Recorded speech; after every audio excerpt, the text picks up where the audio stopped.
네, 여러분 반갑습니다. 예, 어제도 봤지만 오늘도 보니까 더 반갑죠? 네, 우리 옆에 있는 분 보시면서 이렇게 인사해 보실까요? 사랑하고 축복합니다. 사랑하고 축복합니다. 네, 또 한 번 인사할 때는 우리 예수님과 동행하는 삶을 사세요. 이렇게 할까요? 예수님과 동행하는 삶을 사세요. 예, 예수님과 동행하는 삶을 사세요. 네.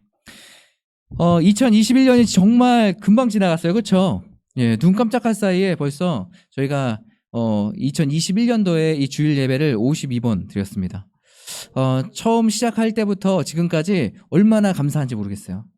한 번 이렇게 한 해 한 해 한 주 한 주 이렇게 지날 때마다 이게 또 이루어질까? 또 계속 이어질 수 있을까? 하는 그런 두려움과 걱정도 있었지만 지금까지 한 번도 끊이지 않고 하나님께서 우리에게 은혜를 베풀어 주셔서 길을 열어주셔서 이렇게 예배 드릴 수 있게 하심에 얼마나 감사한지 모르겠어요. 이것을 또 기억하시면서 또 앞으로도 여러분 기대하셨으면 좋겠어요. 앞으로 하나님께서 우리의 삶을 어떻게 인도해 주시고 이끌어 주실까.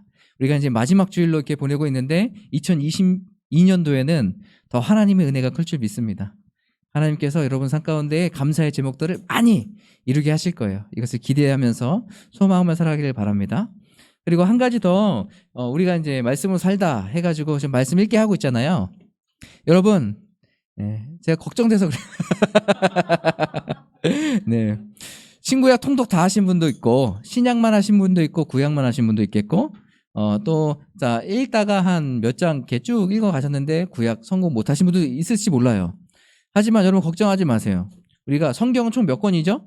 66권이에요. 66권 중에 10권 이상만 읽으시면 저희가 같이 축하하면서 같이 누구도 정죄함 받지 않고 즐겁고 행복한 시간을 보낼 수 있는데 제가 찾아보니까 성경에 그 권수의 3장 이하인 권수가 딱 10권입니다. 한 장짜리도 있고요. 3장짜리. 그 3장짜리 그 밑에만 읽어도 여러분 10권을 읽으실 수 있거든요. 그리고 우리가 이제 묵상도 했잖아요. 그렇기 때문에 여러 가지 섞으면 금방 우리가 10권은 읽을 수 있을 거라고 생각해요. 그래서 꼭 우리 친구들도 포기하지 말고 10권을 읽으시기 바랍니다. 알겠죠? 네. 이미 읽었어요. 할렐루야. 네. 15권 넘었어요. 아주 좋습니다. 우리 같이 무진이 위해서 박수 한번 칠까요? 축한. 네. 우리가 어제도 성탄절 우리가 예배를 드리면서 예수님의 나심에 대해서 이야기 같이 나눴습니다. 그렇죠. 같이 나누고 여러분과 같이 은혜를 나눴는데 오늘은 그 뒷이야기, 그 다음 이야기를 같이 여러분과 같이 나누려고 해요. 오늘 말씀해 보면 누가 등장하냐면 첫 번째로 헤롯 왕이 등장합니다. 여러분 이 헤롯 왕은 어떤 왕일까요? 유대 땅의 왕 중에 나쁜 왕, 유대 땅의 왕 중에 이만큼 정치력이 뛰어나고 천재인 왕이 없었어요. 로마의 총독이기도 했지만 유대 땅을 다스리는 유대인의 왕이었어요. 유대의 왕. 그렇기 때문에 이 왕은요 굉장히 지략, 모략 이런 게 굉장히 뛰어났다라고 얘기해요. 그리고 강력한 왕권을 가지고 있는 이 헤롯 왕. 이때에 멀리서부터 누가 찾아옵니까? 동방의 박사들이 찾아와요. 여러분 이 동방의 박사들은 어떤 사람일까요? 우리가 아까 전에도 그 영상도 보고 막 그랬잖아요. 그랬을 때 동방의 박사는 몇 명이었죠? 3명. 우리가 보통 아는 사람은 동방의 박사는 3명일 것이다. 왜? 황금, 유향, 모략을 갖고 왔고 이 3가지 선물을 갖고 왔기 때문에 이것을 바쳤기 때문에 3명일 거다라고 이렇게 얘기했거든요. 근데 그래서 많은 우리 애니메이션이나 그림이나 또 영화 제작할 때 그 낙타 3명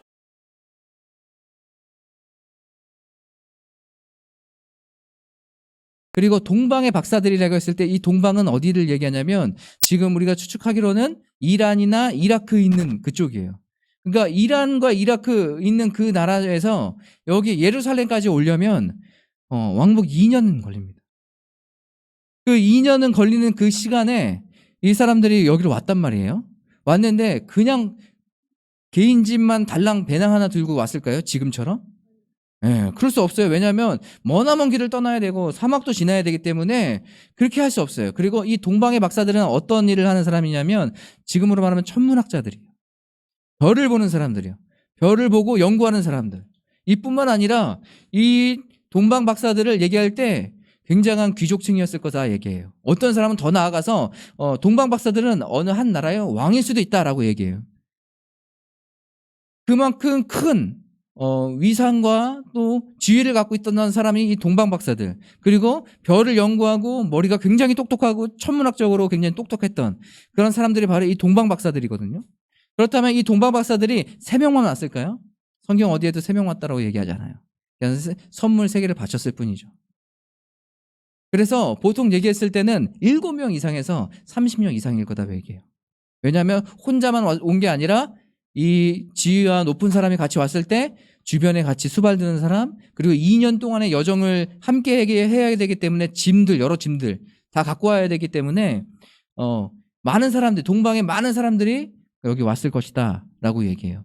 그 이유를 왜냐면 이 예루살렘에 도착했을 때 이 예루살렘에서 어떤 소동이 일어납니다. 한두 명, 3사람 와가지고 예루살렘에 소동이 일어나겠습니까? 저 사람 좀 특이하게 입었네, 이 정도 하겠죠. 하지만 많은 무리가 여기 와서 지금 유대인의 왕을 찾고 있는 거예요. 그렇기 때문에 이들은 이 동방의 박사들은 그런 위치와 또 그런 먼 여정으로 이 예루살렘으로 왔다는 것을 알 수 있어요. 여러분, 그 예루살렘에 왔을 때 동방의 박사들 또 하나 별이 있는데, 우리가 보통 애니메이션이나 이런 거 보면 이 별을 따라서 쭉 우리가 이동하지 않나요? 동방으로부터 별이 생겨서 그 별을 보고서 쭉 이동해서 예루살렘까지 옵니다. 그것을 봤을 때 이 성경에서는 그런 얘기가 나오지 않아요. 성경에서는 그 별이 있는 것이에요. 별을 따라서 이동한 게 아니라 예루살렘까지 이 동방 박사들이, 천문학자들이 그 별을 보고 유대인의 왕이 날 것이다 라고 생각한 거예요. 무슨 의미에서 어떤 뜻에서 그렇게 생각할지 모르겠지만 이들은 별을 연구하고 별을 보고 나서 이건 유대인의 왕이 날 별이다 라고 생각해서 그 별이 어디에 떴냐면 바로 그 별의 방향을 가리키니까 예루살렘인 거예요. 그래서 그 별을 쭉 보고 저쪽 방향이다 하고서 예루살렘까지 간 거예요. 여러분, 그러면 이 별은 어떤 별이었을까? 위에 딱 보면 북두칠성, 페가수스 여러 가지 별들 있잖아요. 물병자리도 있고 여러 가지 별들이 있는데, 여러분 어떤 별을 보고 찾아왔을까요? 학자들은 굉장한 설들이 많이 있습니다. 목성과 토성이 금성이 이렇게 일자로 돼가지고 더 빛나가지고 그렇게 됐다. 별의별 설들이 다 있어요. 하지만 여러분, 그건 설에 불과하고요. 그러면 그 별을 어떻게 나타났을까? 그게 과학적으로 증명될까? 우리가 여기서 욥기서를 한번 찾아보고 싶어요. 욥기서 9장 한번 보시겠습니까? 네, 여기 앞에 있으니까 앞에 있는 거 보면 돼요. 욥기서 9장 7절 한번 같이 보실까요? 네. 욥기서 9장 7절 다 같이 함께 읽겠습니다. 시작. 그가 해를 명령하여 뜨지 못하게 하시며 별들을 가두시는도다. 이 얘기는 누굴 얘기하는 거예요? 하나님에 대해서 얘기하는데, 그 하나님이 어떤 분이라고요? 그가 해를 명령하여 뜨지 못하게 하며 별들을 가두시는 분이야. 모든 것을 통치하시는 분이 바로 하나님이시라는 거예요. 오늘 나오진 않았지만 10절에는 이렇게 나와 있습니다. 측량할 수 없는 큰 일을, 셀 수 없는 기이한 일을 행하시는도다. 하나님께서 어떤 분이세요? 모든 별을 창조하시고 그것을 다스리시는 분이 바로 하나님이세요. 그 별이 어떤 것인지 모르겠지만 하나님께서 그 별을 통해서 이 동방의 박사들에게 유대인의 왕이 날 것을 알려주셨어요. 그래서 그 동방의 박사들이 별을 연구했던 사람들이 다 짐을 싸들고 그 먼 길을 와서 예루살렘에 입성합니다. 오늘 예루살렘에 입성하면서 뭐라고 얘기하나요? 2절을 보면 이렇게 얘기하고 있습니다. 2절 한번 보여주시겠습니까? 한번 읽겠습니다. 시작. 유대인의 왕으로 나신 이가 어디 계시냐? 우리가 동방에서 그의 별을 보고 그에게 경배하러 왔노라 하니. 이 동방 박사들이 거기에 이제 예루살렘에 도착했어요. 이 동방 박사들의 생각에는 어떤 생각이 있었을까요? 당연히 유대의 왕이니까 예루살렘, 그 궁전에 있는 왕이 있는 예루살렘으로 가지 않겠어요? 그러니까 그 별, 그쪽에서 반짝였으니까 그래 거길 가자 해서 예루살렘에 도착해서 당연히 그 안에 들어가서 얘기하는 거예요. 유대인의 왕이 어디 있습니까? 나셨다는 그 아기의 예수를 우리가 경배하러 왔습니다라고 얘기하는 거예요. 그러니까 여기서 깜짝 놀란 거예요. 헤롯은 뭐예요? 당황한 거죠. 무슨 소리야, 나에겐 자식이, 지금 날 태어날 자식이 없습니다. 이렇게. 다 소동이 일어나는 거예요. 무슨 소리냐? 무슨 유대인의 왕이 지금 여기 태어나냐? 라고 얘기했는데 이 사람들이 동방박사들이 자초지종을 얘기하죠. 별을 보고 이 땅 가운데 여기 왔고 유대인의 왕이 나실 거다. 그러니까 헤롯이 너무 깜짝 놀란 거예요. 헤롯은 어떤 사람이라고 그랬죠? 정치적으로 또 강력한 왕권을 갖고 있었어요. 내가 왕인데 지금 뭐예요? 왕이 태어났다는 거예요. 이것이 얼마나 충격적인 거예요. 얼마나 자신이 생각하기에 위협적으로 생각하겠어요. 내가 왕인데 그러면 내가 왕이고 다른 왕이 태어났다면 내 왕권은 줄어들고 나는 혹시라도 죽임을 당해서 떠나야 수밖에 없게 되는 그런 상황이 되지 않을까? 그 마음이 두려운 거예요. 그래서 이것에 대해서 진위 여부를 파악하기 위해서 제사장들을 막 부릅니다. 종교 지도자들 불러요. 이게 무슨 얘기냐? 그러면 이들이 말하는 유대인의 왕은 어디서 태어나겠느냐? 라고 조사를 시킵니다. 조사를 했더니 그 조사가 어떻게 나왔나요? 5절 보면 이렇게 나와 있습니다. 5절. 이르되 유대 베들레헴이오니 이는 선지자로 이렇게 기록된 바라고 얘기하고 있어요. 지금 보니까 제사장과 이 종교 지도자들은 뭘 알고 있었어요? 메시아가 태어난 거, 유대인의 왕이 태어나는 곳이 어딘지를 알고 있었어요. 그렇죠. 오늘 말씀에 보니까 그렇게 써요. 말씀에 기록된 바 어디라고요? 베들레헴이라고 이야기하고 있는 거예요. 그러면서 그 말씀을 이야기하십니다. 6절 보면 우리 다 같이 한번 읽어볼게요. 6절. 한번 읽겠습니다. 시작.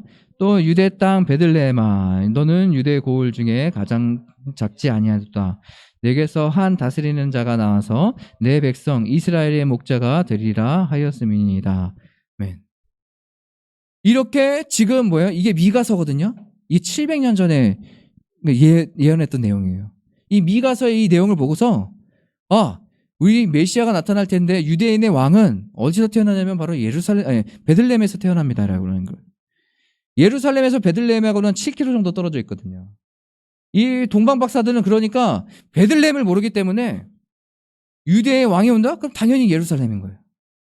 이 예루살렘에 가서 왕을 찾았지만 태어난 아기 왕은 없는 거예요. 그래서 이 제사장들과 이 종교 지도자들이 이 말씀을 듣고 나서 부랴부랴 찾은 게 바로 베들레헴이죠. 자, 참 신기한 게 뭔지 아세요? 이 동방 박사들은 이방인이거든요. 근데 실질적으로 하나님을 섬긴다는 유대인들이 요거를 알고 있었어요. 그래서 더 놀라운 건 뭐냐면 알고 있었지만 누구도 동방 박사가 그 다음에 그 예루살렘을 떠나서 아기 예수를 시작할 때 아무도 따라오지 않아요. 말씀을 알고 하나님을 섬기는 사람들이 왕이 태어나신다는데 메시아가 오신다는데 아무도 따라가지 않아요. 이 얘기는 뭘 얘기하고 있는 것 같으세요? 말씀에 있지만 그 말씀이 믿어지지 않는다는 거예요. 반드시 이게 이루어질까? 이게 사실일까? 의심하고 있는 거예요. 그러니까 이 동방 박사들은 굳건히 믿고 있어요. 유대의 왕이 나신다라는 걸 믿고 있는데 이들은 마음에 의심이 있는 거예요. 그러니까 말씀이 있어도 그냥 말씀이네 하고 이대로 살지 않는 거예요. 이게 우리들의 삶하고 많이 비슷하지 않습니까? 말씀엔 써 있어요. 그렇네 한데 옆에서 믿음으로 말씀대로 순종하며 살아가는 사람 옆에 있는데 그냥 지켜보고만 있는 거예요. 그리고 너 한번 갔다 와서 나한테 그것 좀 알려줘. 진짜 예수님이 있디? 진짜 유대인의 왕이 태어났디? 그것 좀 알려줘. 그리고 그 지역을 정확히 얘기해줘서 내가 가서 경배하게 해줘. 지금 이 얘기하고 있는 거예요. 그런데 여기에 이 경배의 목적은 뭐가 있어요? 헤롯은 진짜 경배를 한다는 게 아니라 그 나셨다는 그 왕을 찾아서 죽이려고 하는 거예요. 악한 의도가 있어요. 오늘 우리 이 시대를 살아가는 사람들, 우리 수많은 별들이 있죠. 이 천문학자들이 별을 연구하니까 얼마나 많은 별들을 보면서 연구하겠습니까? 수많은 별들이 있는데 우리 인생에도 동일한 것 같아요. 수많은 별들이 있는데 우리는 어떤 별을 쫓으며 살아갈 것인가? 오늘 이 동방 박사들은 그 별을 그의 별이라고 표현합니다. 그의 별은 뭐예요? 어떤 별이에요? 예수님의 별이에요. 왕의 나심. 세상에 많은 방법과 많은 좋은 것들이 널려 있죠. 별처럼 널려 있어요. 이때 여러분 어떤 것을 보면서 따라가기 원하십니까? 우리가 이 별, 그의 별, 예수님을 따라가야 되지 않겠어요? 예수님이 계신 곳을 향해서 우리가 전진하며 나가야 되지 않겠어요? 그것이 1년이 걸리든 2년이 걸리든 우리가 그 발걸음을 옮기며 가야 되지 않겠어요? 이 예루살렘에서 이 동방 박사들이 나오기 시작해요. 나오기 시작해서 출발하는데 그때 뭐가 생기나요? 오늘 말씀처럼 별이 갑자기 딱 뜨기 시작합니다. 그의 별, 그때 그 별이 다시 위에 뜬 거예요. 이때부터는 어떻게 하냐면 그 별이 베들레헴까지 인도합니다. 그래서 동방 박사들이 그때부터 그 별을 보고 인도함을 받고서 어디 가요? 베들레헴으로 도착하죠. 그것에 도착했더니 거기 누가 있었습니까? 아기 예수님이 이미 태어나 있었어요. 그래서 들어가서 이 동방 박사들이 경배하기 시작합니다. 유대인의 종교 지도자라는 사람들, 그리고 하나님을 섬긴다는 사람들은 아무도 안 왔지만 그 멀리서 이방인, 별을 연구했던 그 사람들이 와서 아기 예수를 경배하기 시작하는 거예요. 이 동방 박사들의 여정에 목적이 하나가 있었어요. 그 목적은 그 별을 보고 그냥 놀러 온 것이 아니라 그 유대인의 왕으로 오신 그 예수님을, 아기 예수를 경배하러 왔다라고 얘기하고 있어요. 여러분, 우리의 인생의 목적이 여러분 뭐라고 생각하세요? 세상에서 잘 먹고 잘 사는 거? 아니면 적당히 봉사하면서 다른 사람 이렇게 도와주면서 사는 것? 여러분 그것을 원하십니까? 여러분, 우리 그리스도인으로서 1차적인 목적이 있다면 그것은 바로 그 예수님을 경배하는 삶이에요. 경배하고 예배하는 삶이에요. 찬양하는 삶이에요. 이것이 우리의 1차 목적이 돼야 돼요. 그래서 우리가 온 마음을 다해서 경배하고 그분을 찬양하고, 그다음 또 한 가지는 뭐예요? 플러스 삶으로 예배하는 삶을 살아가는 거예요. 이것이 우리의 인생의 목적인 것이에요. 오늘 동방 박사들이 먼 타국에서 그의 별을 보고 와서 만나서 경배했던 것처럼 우리도 동일하게 그 예수 그리스도를 바라보고 그분을 경배하는 삶을 살기 소망합니다. 우리 옆 사람 보면 이렇게 인사해 볼까요? 야, 우리 예수님을 경배하는 삶을 살아가자. 시작. 예수님을 경배하는 삶을 살아가자. 네. 예수님을 경배하는 삶을 살아가시길 바랍니다. 지금도 우리에게 계속해서 말씀해주고 있어요. 세상에 많은 별이 있지만 우리가 그의 별, 예수 그리스도를 바라보며 살아가십시다. 그리고 그뿐만 아니라 우리가 그 예수님과 함께 동행하면서 그분을 경배하며 살아가십시다. 이것이 우리 그리스도인들의 삶의 목적인 것이에요. 이것을 기억하면서 오늘 하루 살아가실 때, 또 이번 주 쭉 살아가실 때 우리가 주님을 경배하며 살겠습니다. 예수님만을 바라보며 살겠습니다. 라고 고백하는 저와 여러분의 삶이 되시길 바라겠습니다. 우리 이 시간에 같이 찬양하실까요?